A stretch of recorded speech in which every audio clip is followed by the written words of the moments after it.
Good afternoon, everyone. As you know, I'll be holding a press conference later today when I look forward to taking your questions. But right now, I'm not going to take any questions. I'm going to head back down to the meeting downstairs, but I will be able to take your questions later today. Right now, I'm here with the European Commission President von der Leyen, who's been a great partner, because the United States and the European Union have reached a major breakthrough that will address the existential threat of climate change while also protecting American jobs and American industry. Together, the United States and the European Union are ushering in a new era of transatlantic cooperation that's going to benefit all of our people, both now and, I believe, in the years to come. And it's a testament to the power of our strong partnership and to what the United States can accomplish by working together with our friends. Here's what this deal does. It immediately removes tariffs on the European Union on a range of U.S. products and lowers costs to American consumers. It ensures strong and competitive U.S. steel industry for decades to come and creates good-paying union jobs at home. And demonstrates how, by harnessing our diplomatic and economic power, we can reject the false idea that we can't grow our economy and support American workers while tackling the climate crisis. We can do all three of those things. We can and we must do both. The American workers are an essential part of the solution to the climate crisis. And I would argue, I've said before, that when I think climate, I think jobs. I think of good-paying jobs around the world. You know, I think it's possible for us to do both, as I said, and the workers are an essential part of this solution. Building on our close partnership on our shared values, the United States and the European Union have committed to negotiate a carbon-based arrangement on steel and aluminum trade. These arrangements will, one, lift up U.S. aluminum and steel, which is among the greatest steel in the world. That's somewhat prejudice on my behalf. Incentivize emission reductions in one of the most carbon-intense sectors of the global economy. Restrict access to our markets for dirty steel from countries like China.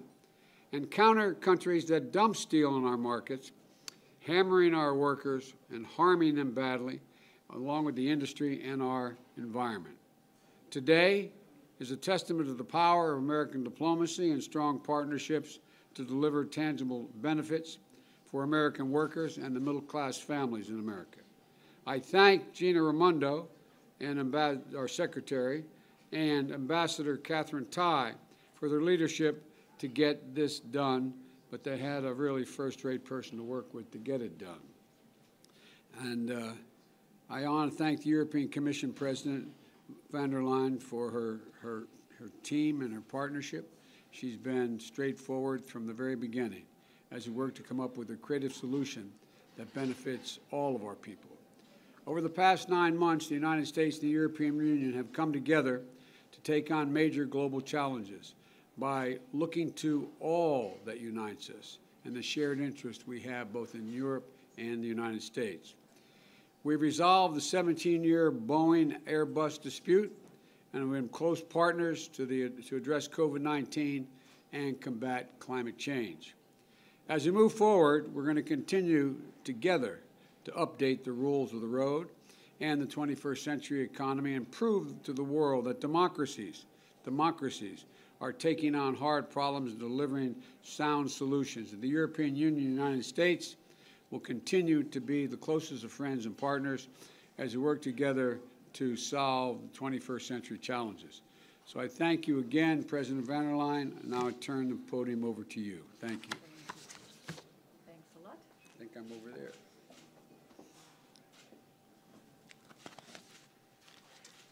Thank you very much, Mr. President, dear Joe. Thank you very much. And I'm also very pleased to announce that, Mr. President, you and we have today agreed to suspend the tariffs on steel and aluminium and to start the work on a new global sustainable steel arrangement. And this marks a milestone in the renewed EU-US partnership. And it is our global first in our efforts to achieve the decarbonization of the global steel production and trade. It is a big step forward in fighting climate change. The arrangement is, of course, open to all like-minded partners. Steel manufacturing is one of the highest carbon emission sources globally. And for steel consumption and trade to be sustainable, we must address the carbon intensity of the industry.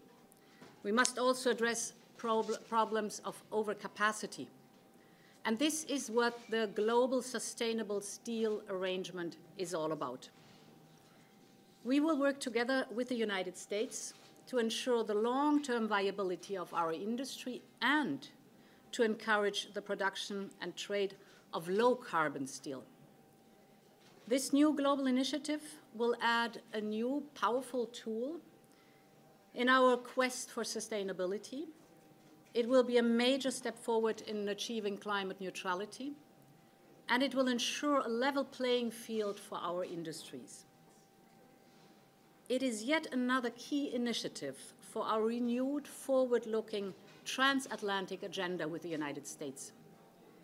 Since the beginning of the year, as you said, Mr. President, dear Joe, we have restored trust and communication.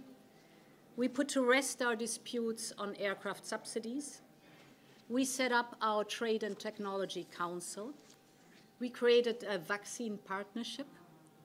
We reached an agreement on global minimum tax.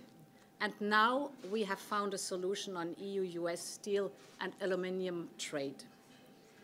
I thank you, Mr. President, dear Joe, for your announcement that the United States will remove US tariffs on EU steel and aluminium up to previous trade levels.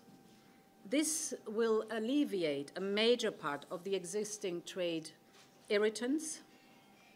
It will allow transatlantic trade in steel and aluminium between us to come back to the levels recorded before these tariffs were put in place. And following this US decision, I am pleased to announce that the Commission will also propose to suspend the tariffs that we had introduced. I'm also pleased to join President Biden in announcing the pausing of our dispute on this issue in the World Trade Organization. And as you did, Mr. President, dear Joe, I would like to thank Secretary of Commerce Gina Raimondo, US Trade Representative Ambassador Catherine Tai, and Executive Vice President Valdis Dombrovskis for their and their team's tireless efforts in the last month. This is a major step forward in our renewed relationship, and many thanks for that. Looking forward to working more on this deal. Thanks a lot. Thank you. Thank you very much. Thank you, folks. Thank you so much. Thank you. Thank you.